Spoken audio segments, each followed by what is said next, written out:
when the tide goes out, you're going to see who's swimming naked, right? Well, when you're short-staffed, you're going to see a lot of your shortcomings.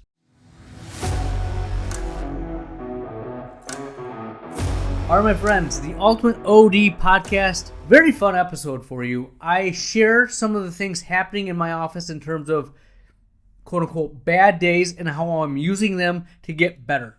You are going to have bad days in your office, but this is the perfect opportunity to make your office better.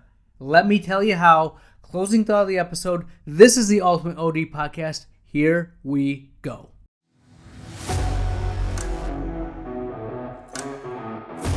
All right, my friends, the Ultimate OD Podcast. Thank you for tuning in. Thank you for listening.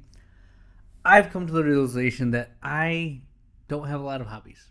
I am very pumped that I have a podcast. You guys listen. I talk. That's a great hobby. I like to work out, and I like to work. I like to try to build the business and learn about business. There's not a lot of things that I really like to do. I guess I like to go to conferences and travel with that. I like to go on vacation with my family, but one of the things that you hear over and over again is, what is your why? Why are you doing things? Find your why, and that tells you what you're doing. And I think a lot of times, though, we have in our mind the why that we want to do, or why we want to do something. So I listened to a podcast about working out, fitness podcast, not working out, I guess, fitness podcast. And they're trainers, and they were at a conference, and they asked someone about what their why was. Why did they work out? And the person stood up and said, it's about my family. I want to be healthy. And then in the next breath, they're like, but how do I lose the next 4% of body fat? Right? And the trainer, the host, was like, I get if your why is that, but if your questions are about this, is that really your why? Right? Are you chasing a number? A body fat percentage, or something else? What is your why? And I'm just starting the podcast off putting it out there because I don't want that to be a closing thought, but I want it to be on your mind as we go through this podcast, because what I'm going to talk about here is going to come back to your why, right? Why do you do what you do? Is it worth the struggle? Is it worth the ups and downs, the shortcomings of your office, of you as a leader, of you as an optometrist, right? You're not perfect. You're not the best business owner, and there's better offices out there than you, right? Period. If you think you're the best, you're mistaken, right? None of us listening to this are the best. Some of us are better at other things than each other, but that being said, I don't think you can listen to this and say, I am the best, okay? Now that leads me to the next aspect of this. If you're listening to this podcast, you like private practice, you like the idea of running a business. And one of the things that I think I've learned is it's not, can you do it? A lot of us can do a lot of things, right? Every single one of us can start a practice. Every single one of us can do an eye exam, hand them off to a optician and let them run. But are you willing to do that every single day for years on end, right? Because there's going to be days, and what I'm going to talk about this is that you're short-staffed. You don't have enough people, or your frame vendors aren't getting you frames. You don't have contact lenses that you need for trial sets. I don't know. There's some kind of thing that happens, and you have to deal with it. Staff doesn't show up. Right now, that's my thing. Last week was interesting. We're short about 2 staff members right now. I mean, we're still functional, but we definitely are short. And then we had a couple of people out on vacation. So we had a total of like 3 people out last week, 2 at one time. And I have a high school intern that's working for me. She's awesome. She's my niece. Love her to death. She's amazing. She's going to be an optometrist, planning on going to Ferris. And I hope I have the privilege of hiring her as a doctor working with me at the office. She's amazing. So she's filling in. But I have a high schooler.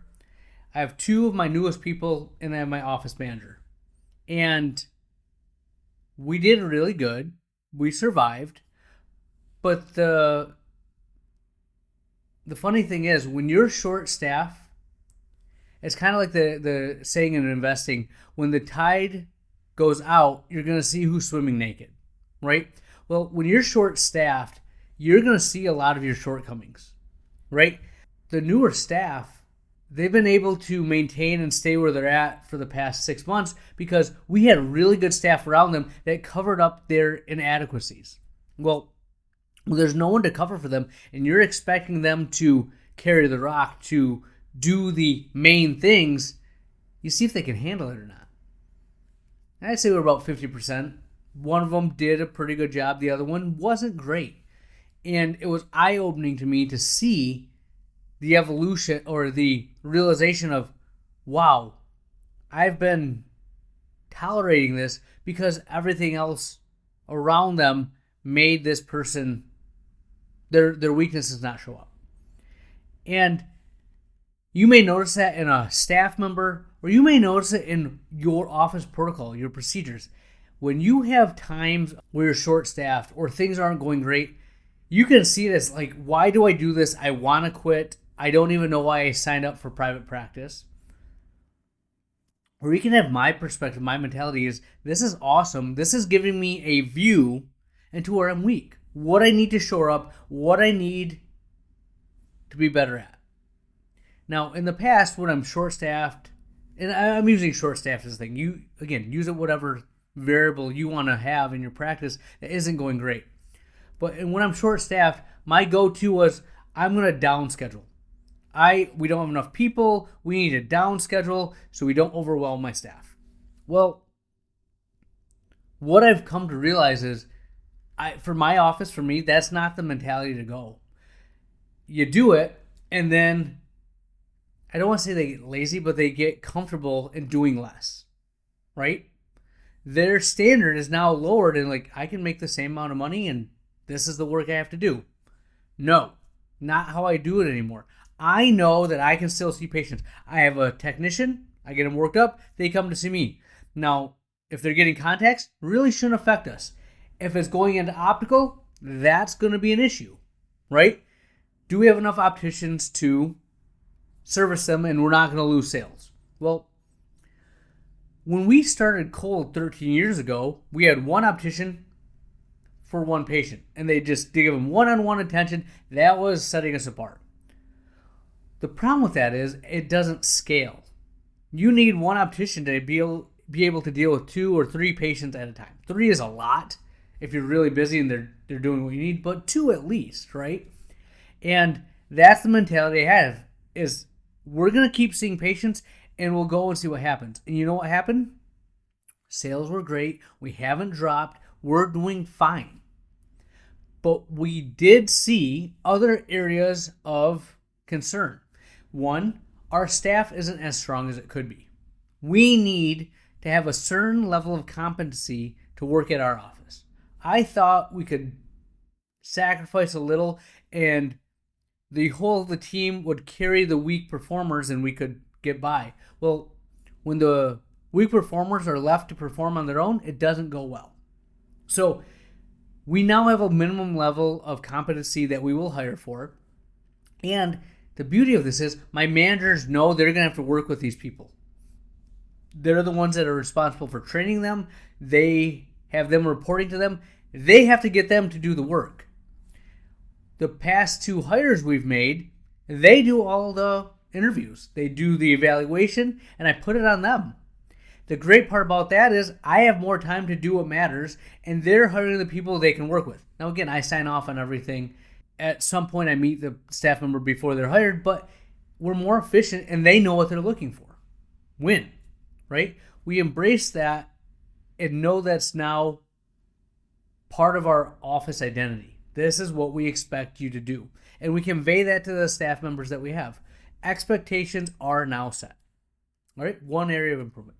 Number 2, pain points. When we were short, I pulled my managers aside and I said, where were your biggest issues this week? What did you notice was missing? What, if I could have taken off your plate, would have made your life easier? And things that came up, number 1 was phones. Answering the phones or a ringing phone stresses my staff out. Even if they can ignore it and they can just deal with the patient, an unanswered phone will stress out your staff. I think that's a good thing that they want to answer the phone, but it's not great that they're so stressed out about that. So we are implementing a new strategy. We have a virtual assistant that we've had for the past year. She's great. She's awesome. We are getting a new phone system where the phones will ring and she will be able to answer it. I'm hiring 2 more. She's going to be in charge of them, and we will now have an answering service. It's awesome because they can merely put them on hold and just transfer them right to us. But all first calls are going to go through that team. My staff now can focus on what matters. I'll have a lower payroll and a more focused staff that can help patients when they come into the office. The patient in front of them is who they're taking care of. Not a patient looking at you wondering why they're not getting service because they're there while you answer someone's questions on the phone. So that's awesome, right? The other thing, ordering. Contact lenses and glasses. I told you that we're still operating at our capacity. I'm seeing the same number of patients and optical is going great. The problem is when you have patients, they create dirty laundry. That's the frame orders, that's the contact lens orders, and dirty laundry keeps coming.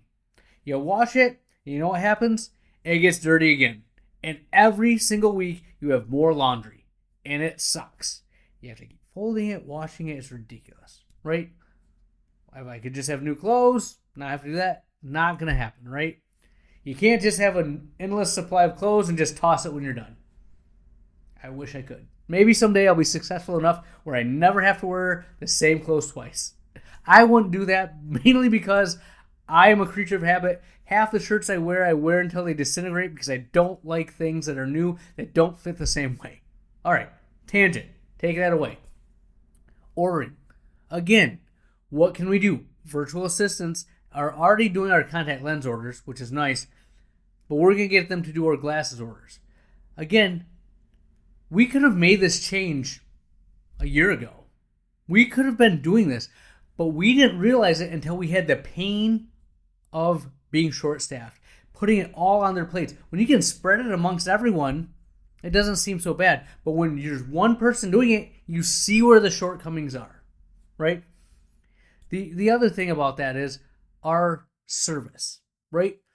When you're short-staffed, in theory, you're probably going to give worse customer service. The funny thing is, we didn't. We, in our minds, were giving a lesser caliber of service because we were used to doing things a certain way. But like I say to my staff, you go to a 5-star restaurant, a waiter or waitress will serve 3 to 5 tables, right? And they give great service. It's the best experience because they are knowledgeable what they do. They give you what you need, and when you need them, you call them over and they help you, right? We did that, and the patients didn't know any different, right? We thought we had to operate a certain way, and it was incredibly inefficient. So the point of this podcast is you have to take advantage of these hard times. Figure out where you're weak, what is causing you discomfort, and fix it. And when you know what your why is, what you're trying to do, it's easier to fix the problem. Case in point, my why before this past year was I just have to stay in business in this one office. I just have to make it be perfect, right? And that's why, well, for this amount of staff, I have to see this many patients and I downschedule, right? Didn't realize what I was doing wrong. My why right now, I'm in a mode, I want to grow and build a big footprint. I want multiple doors, multiple doctors. I want to be big. And because of that, when these things happen, I've detached myself from seeing the office as my baby. I'm not as connected to it because I know this is one of many that are going to come. And you're going to have good days, you're going to have bad days, there's going to be staff that don't show up, there's going to be offices that aren't running as efficiently, but the day goes on. You keep moving forward. That's how all these other entities do it because they don't get caught up in the minutia and the details. They look at the big picture. Yeah, 3 offices are doing great. One's doing not so great, but the 3 that are doing great cover up for that bad one. We'll get to that. We'll get staffing. We'll get a doctor. We'll figure it out. But don't sacrifice because you have one little issue over here. Don't make 3 thriving practices suffer because one office is doing horrible. Just fix that one problem and let the other ones do what they do. Find a way to delegate, have a hierarchy of priorities, but keep the main thing the main thing. Make sure you are pursuing your why. It's a roundabout way to get there, but looking at your worst days are the best way to improve and figure out why you're doing this. Some of you will have these days and say, that's it, I'm done, I'm getting out. We're closing up shop, or you know what, it doesn't mean that much to me, I'm going to sell, I don't care if it's at a loss, I just want to go and work for someone. That's fine. Know who you are and what you stand for. I couldn't imagine doing anything else. These ups and downs, like my managers who were going through it the first time look at me and I'm like, you guys are swimming right now. Like, this really doesn't faze me because it's happened so many times over the past 13 years and I know it's going to keep happening. Cost of doing business. And we're growing, we're efficient. Make your office resistant to these things. Anti-fragile, right? Nassim Taleb, whatever that book was. Anti-fragile. Let the chaos make you stronger. That's what I'm doing with my office. I hope this gives you perspective and helps you see your bad days, air quotes, if you're listening on the podcast, bad days turn into the biggest opportunities to grow and be better. You don't grow without pain. We'll have more for you next week. Where has the time gone? We are to the closing thought of the episode, and today I will leave you with this nugget. The answer you are looking for, the magic pill, is found in the work you are trying to avoid. Now think about that. What are you trying to avoid? What do you not want to do? In the case of like me lifting weights, like I want to get stronger at deadlift. Well, maybe if I do more squats, maybe if I, do some leg extensions, leg press, I don't know. But isolate the hammies a little more. No, I want to get better at deadlift. Do it. But that's hard, it hurts. Yeah, but that's how you get better. You want to be better at a sport. You want to be better at evaluating the cornea. Evaluate corneas. You're not going to do it by looking at a book, right? You can to a certain point, but to get to the next level, look at a bunch of corneas. What are you seeing? Get in there. Get your hands dirty. Do it. The secret is in the doing. What are you avoiding? Because that's how you're going to get to the next level. That's what I have for you. Dr. Lily out.